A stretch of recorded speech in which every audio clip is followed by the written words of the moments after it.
अमर एक छोटे से गांव में रहता था जो हरे भरे खेतों से घिरा हुआ था। जीवन सरल था, बच्चे क्रिकेट खेलते और हंसी खुशी में दिन बीतता।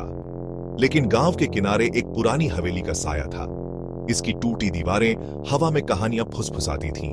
मैं उस हवेली की ओर खिंचता चला जाता। कुछ तो है जो मुझे बुलाता है। 12 साल का अमर साहसी लड़का हवेली की ओर खींचता चला गया। फुसफुसाहट उसे बुला रही थी। गांव वाले हवेली के बारे में डरते हुए बात करते थे और मैं अमर इसे जानने के लिए तैयार था। गांव के बुजुर्गों ने, जिनके चेहरे पर अनुभव की बुद्धि की छाप थी, एक श्राप के बारे में बताया जो हवेली पर मंडरा रहा था। अमर हवेली श्रापित है। ये कभी एक क्रूर और लालची जमींदार का था, जिसका अंत इन दीवारों के भीतर एक दुखद मौत के रूप में हुआ था।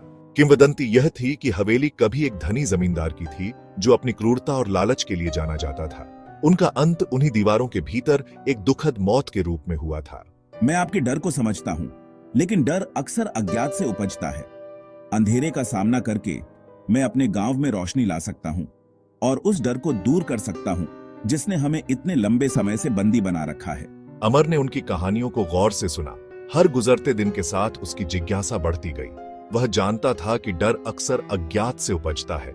वह गांव में रोशनी ला सकता है और उस डर को दूर कर सकता है जिसने उन्हें इतने लंबे समय से बंदी बना रखा है। एक शाम जैसे ही सूरज ढलने लगा और गांव में लंबी परछाइयां पड़ने लगी, अमर ने अपने सबसे अच्छे दोस्त राजेश से अपने दिल की बात कही। राजेश एक दयालु हृदय वाला लड़का था जो अपनी वफादारी और धैर्य के लिए जाना जाता था। राजेश, मुझे तुम्हें कुछ बताना है। मैं उस हवेली के बारे में सोचना बंद नहीं कर पा रहा हूँ। मुझे इसे एक्सप्लोर करना होगा और इसके रहस्यों को उजागर करना होगा। अमर, क्या तुम इस बारे में निश्चिंत हो?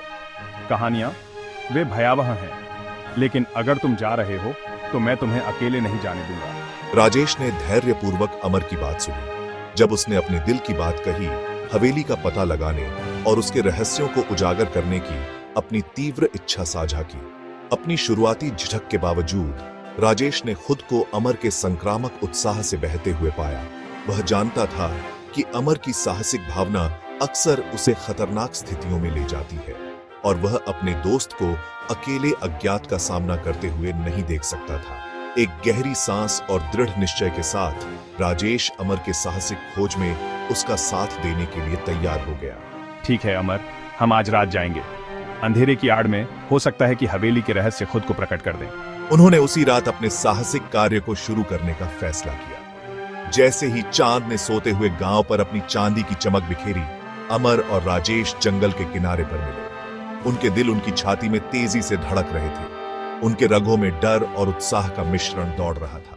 उन्होंने एक छोटे से बैग में एक टॉर्च, कुछ नाश्ता और रस्सी का एक टुकड़ा पैक किया था। बस जरूरत पड़ने पर दृढ़ संकल्प से एक दूसरे को देखा। वे हवेली के विशाल सिलहुट की ओर मुड़े। उनकी दोस्ती ही अज्ञात के खिलाफ उनकी एकमात्र ढाल थी। हवेली तक का रास्ता एक भयानक सन्नाटे में डूबा हुआ था, जो केवल झींगुरों की चहचहाहट और उनके पैरों के नीचे पत्तों की सरसराहट से ही टूटता था। वे जितने करीब पहुंचते गए, हवेली उतनी ही भव्य होती गई। अमर, ये जगह ये इतनी जीवंत लगती है। जंग लगे लोहे के गेट पर पहुंचकर वे रुक गए। गेट एक ऐसी आवाज के साथ खुले जो पूरी रात गूंजती रही। क्या तुमने वह आवाज सुनी? जैसे ही वे मुख्य द्वार के पास पहुंचे, हवा के एक झोंके ने एक खिड़की को दीवार से टकरा दिया। चिंता मत करो राजेश, हम ठीक रहेंगे। अमर ने चरमराते दरवाजे को धक्का दिया और साथ में वे हवेली के अंदर चले गए।